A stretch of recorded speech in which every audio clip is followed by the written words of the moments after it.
School leave விட்டாச்சு, குழந்தைங்க ஏதாவது ஸ்நாக்ஸ் கேட்டு அடம் பிடிப்பாங்க. அப்போ ரோட் சைட் கடைகளில் கிடைக்கிற இந்த மசாலா பூரி ரெசிபியை இந்த மாதிரி செஞ்சு கொடுத்து பாருங்க. குழந்தைங்க ரொம்ப விரும்பி சாப்பிடுவாங்க. இது செய்கிறதும் ரொம்ப ரொம்ப ஈஸி. வாங்க எப்படி செய்கிறதுன்னு பார்ப்போம். அதுக்கு முதல்ல ஒரு கப் காஞ்ச பட்டாணியை நல்லா 8 மணி நேரம் தண்ணியில் ஊற வச்சு எடுத்துக்கோங்க. இப்போ அதை அப்படியே ஒரு குக்கரில் சேர்த்து இது கூடவே 2 மீடியம் சைஸ் உருளைக்கிழங்கையும் நான் சேர்க்குறேன். இது கூடவே தேவையான அளவுக்கு உப்பு சேர்த்து நல்லா 4லேருந்து 5 விசில் வரையும் வேக வச்சு எடுத்துக்கோங்க. பட்டாணி ரொம்ப குழஞ்சிராம ஓரளவுக்கு முழுசாக இருக்க மாதிரியே நல்லா வேக வச்சு எடுத்து இப்போ அதை நல்லா மசிச்சு தனியாக எடுத்து வச்சுருங்க. இப்போ அடுத்ததாக ஒரு பேனில் கொஞ்சமாக எண்ணெய் சேர்த்துக்கோங்க. அதில் 1 டீஸ்பூன் அளவுக்கு சோம்பு சேர்த்து பொரிய விட்டு நல்லா பொரிஞ்சதுக்கப்புறமா ஒரு மீடியம் சைஸ் வெங்காயத்தை பொடியாக வெட்டி சேர்த்துக்கோங்க. கூடவே 4-5 பூண்டு பல், ஒரு 1 இன்ச் அளவுக்கு இஞ்சியை பொடியாக வெட்டி சேர்த்துக்கோங்க. உங்கள் காரத்துக்கு ஏற்ற பச்சை மிளகாய் சேர்த்து நல்லா வதக்கி விடுங்க. இப்போ வெங்காயம் ஓரளவுக்கு வதங்கினதுக்கப்புறமா அதில் ஒரு பெரிய தக்காளியை பொடியாக வெட்டி சேர்த்துக்கோங்க. தக்காளி வதங்கிறதுக்காக லேசாக உப்பு சேர்த்து நல்லா ஒரு மூடி போட்டு நல்லா வதங்க விடுங்க.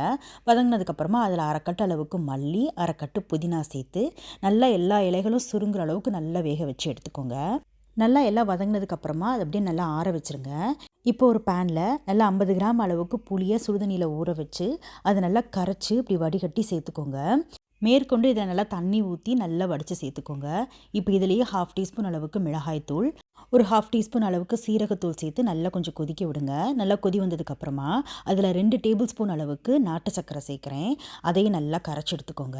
நீங்கள் யூஸ் பண்ணுற நாட்டு சர்க்கரை வெல்லத்தில் சப்போஸ் மண் இருந்துச்சுன்னா தண்ணியில் கரைச்சிட்டு நல்லா வடித்து சேர்த்துக்கோங்க. இப்போ இதுலேயே 1/2 டீஸ்பூன் அளவுக்கு சாட் மசாலா சேர்த்துக்கிறேன். சாட் மசாலா ஆப்ஷனல் தான், இருந்தால் சேர்த்துக்கோங்க, இல்லாட்டினா ஸ்கிப் பண்ணிக்கலாம். இப்போ இதெல்லாம் நல்லா வத்துற அளவுக்கு நல்லா கொதிக்க விடுங்க.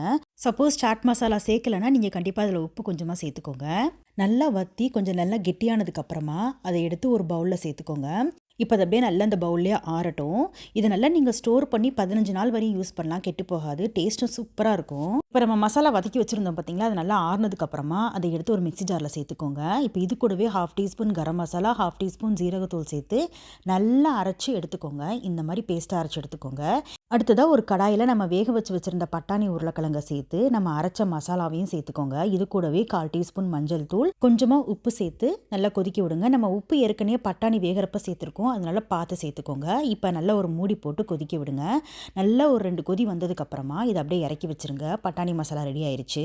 இப்போ அடுத்ததாக மசாலா பூரி பண்ணுறதுக்கு இந்த மாதிரி பூரியை உடச்சி எடுத்துக்கோங்க. அதுக்கு மேலே ஒரு 3லேருந்து 4 டேபிள் ஸ்பூன் அளவுக்கு பட்டாணி மசாலா சேர்த்து, அதுக்கு மேலாப்பில் நம்ம பண்ண அந்த புளி சட்னி சேர்த்து, அதுக்கு மேலாப்பில் பொடியாக நறுக்கின வெங்காயம், பொடியாக துருவின கேரட்டையும் சேர்த்துக்கோங்க. அதுக்கு மேலாப்பில் கொஞ்சமாக மிச்சர் தூவி சர்வ் பண்ணிங்கன்னா சூப்பரான மசாலா பூரி ரெடி. இனிமேல் குழந்தைங்க மசாலா பூரி கேட்டால் இந்த மாதிரி ஹைஜீனிக்காக வீட்டிலே பண்ணி கொடுங்க. ரொம்ப விரும்பி சாப்பிடுவாங்க. கண்டிப்பாக ட்ரை பண்ணி பார்த்துட்டு எப்படி இருந்துச்சுன்னு சொல்லுங்கள்.